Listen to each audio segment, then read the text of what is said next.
ہے کہ گنگا جو نکلا ہے کسی ندی سے نکلا ہے، ہمالیہ کے پروت سے نکالا، اس کے سینے کو خدا نے چیر دیا اور وہاں سے گنگا کا پانی نکلا۔ پتھر کھودیے کہیں پانی کا خزانہ مل جائے، لیکن کہیں پر پانی کا خزانہ نہیں۔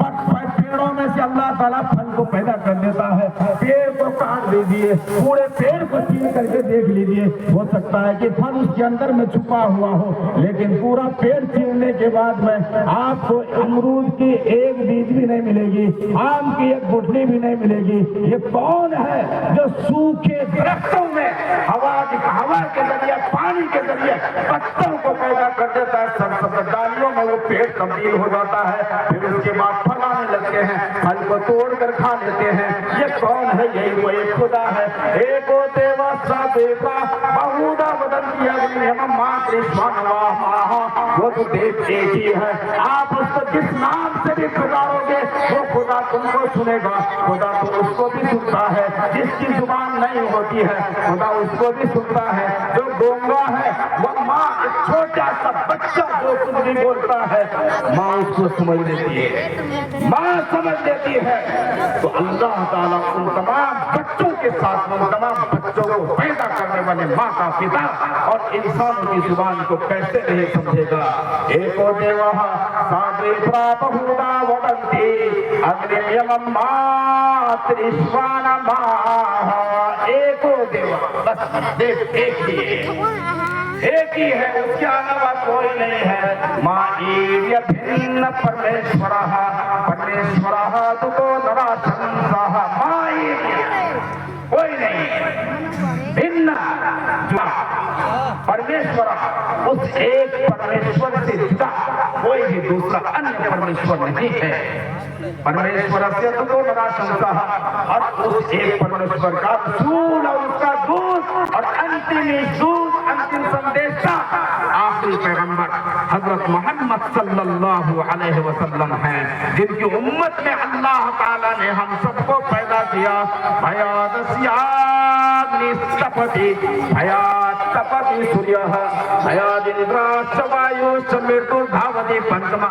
بھیاد سیاگنی ستپتی، اسی کے بھے سے، اسی ایک خدا کے ڈر، اسی پرماتما کے بھے سے، اسی کی دہشت سے اگنی، آگ میں جلانے کی صلاحیت پیدا ہو جاتی ہے۔ آگ کے اندر میں جلانے کی صلاحیت ہے کہ نہیں ہے؟ لیکن آگ کو جب ایشور کا آدیش ہو جائے، اللہ کا حکم ہو جائے تو آگ نہیں جلا سکتی ہے میرے بھائی۔ آپ ایک نام جانتے ہیں جس کو آگ نہیں جلا سکی، ہم لوگ اپنے جلسوں میں کہہ دیتے ہیں، خلیل اللہ ابراہیم خلیل اللہ کو آگ میں ڈالا گیا اور آگ ابراہیم خلیل اللہ کو نہیں جلا سکی۔ یہ تو عراق کی بات ہے، 4000 سال پہلے ابراہیم علیہ السلام پیدا ہوئے تھے۔ ابراہیم یہ برکت سے ہے، یہ جو ہم لوگ ابراہیم علیہ السلام کو مانتے ہیں، اپنا نبی مانتے ہیں، کوئی مسلمان اس وقت تک مسلمان نہیں ہو سکتا جب تک کہ محمد رسول اللہ صلی اللہ علیہ وسلم کے ساتھ تمام نبیوں پر ایمان نہ لے۔ آمنت باللہ وملائکتہ وکتبہ ورسلہ والیوم الآخر والقدر خیرہ وشرہ من اللہ تعالی والبعث بعد الموت۔ ایمان مفصل بچپن میں ایک مکتب میں رکھایا جاتا ہے۔ یہ جس مکتب کی تعمیر و ترقی کے لیے یہ اجلاس منعقد ہوا ہے، میں اسی مکتب کی بات بتا رہا ہوں۔